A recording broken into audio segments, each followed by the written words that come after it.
I'm Teisha Bader with Shalom TV's News Update. Israel's Prime Minister Benjamin Netanyahu made statements Tuesday following the near-fatal beating of a Palestinian youth in Jerusalem's Zion Square this weekend by a group of Israeli Jewish teenagers. Netanyahu strongly condemned the racially motivated violence, saying, "In the state of Israel, we are not prepared to tolerate racism, nor are we prepared to accept the combination of racism and violence." Further saying, "This is something that we cannot accept, neither as Jews nor as Israelis. This is not our way, this is opposed to our ways, and we condemn it in word and deed." Netanyahu promised to bring those responsible swiftly to justice, and several arrests have already been made.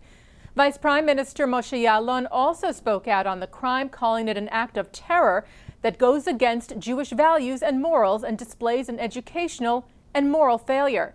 17-year-old Jamal Julani was almost killed by the mob who hurled anti-Arab slurs at him, and it is being referred to as a lynch. Julani remains hospitalized in Hadassah's Ein Kerem Hospital in Jerusalem. United States Special Envoy for Middle East Peace David Hales toured Israel and the Palestinian Authority last week and called upon both sides to return to the peace table. Hale met with Israeli Prime Minister Benjamin Netanyahu and Palestinian Authority President Mahmoud Abbas, and then continued on to Geneva to meet with representatives of the Quartet, the group that guides the Middle East peace process, made up of the U.S., Russia, the European Union, and the United Nations. U.S. State Department spokeswoman Victoria Nuland reported on Hale's visit at the State Department's daily press briefing on Monday, telling reporters there was nothing very new to relay, saying he continues to do his quiet diplomatic work to try to get the parties back to the table.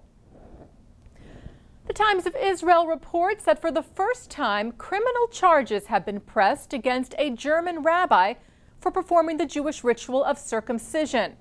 According to the Jewish weekly Yudish Al-Jamin, on Tuesday, a doctor from Hesse, Germany, filed a criminal complaint against Rabbi David Goldberg, who serves in the community of Hof. The charges are based on the controversial decision of a Cologne district court, which ruled back in June that circumcisions for religious reasons constitute bodily harm to infants.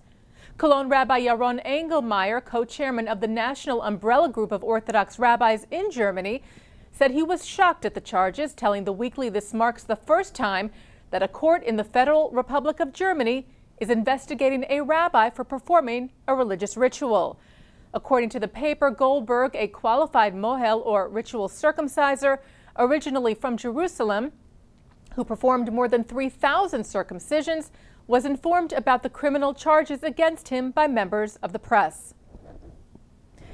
In our Election 2012 report, Obama for America announced today the launch of Rabbis for Obama, a campaign with over 613 rabbis from across the country and across all Jewish denominations, who the campaign says recognize that the president has been and will continue to be an advocate and ally on issues important to the American Jewish community. The campaign was originally launched in 2008 when Obama was first running for election. Ira Foreman, who is the Jewish outreach director for the campaign, said the endorsement of the rabbis speaks volumes about the president's deep commitment to the security of the State of Israel and his dedication to a policy agenda that represents the values of the overwhelming majority of the American Jewish community. Rabbi Sam Gordon and Stephen Bob, who were the founding co-chairs of Rabbis for Obama in 2008, and Rabbi Bert Vysotsky, a vice chair for the 2008 campaign, will be leading the efforts. Gordon heads the Reform Congregation of Sukkot Shalom. Bob leads the Reform Congregation of Etz Chaim, both in the Chicago area. And Vysotsky, a conservative rabbi for 35 years, is a professor at the Conservative Movement's Jewish Theological Seminary of America in New York. And staying with politics, the Wall Street Journal reports that business magnate Sheldon Adelson has contributed to a super PAC to support the New Jersey congressional run of Rabbi Shmuley Boteach.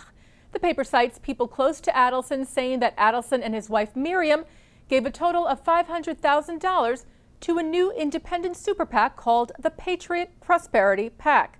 Boteach is running as a Republican against 8-term Democratic Representative Bill Pascrell Jr.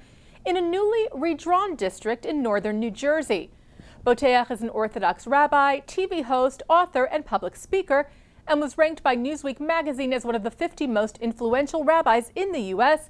3 years in a row, including 7th in 2009. And that's Shalom TV's news update. I'm Teisha Bader.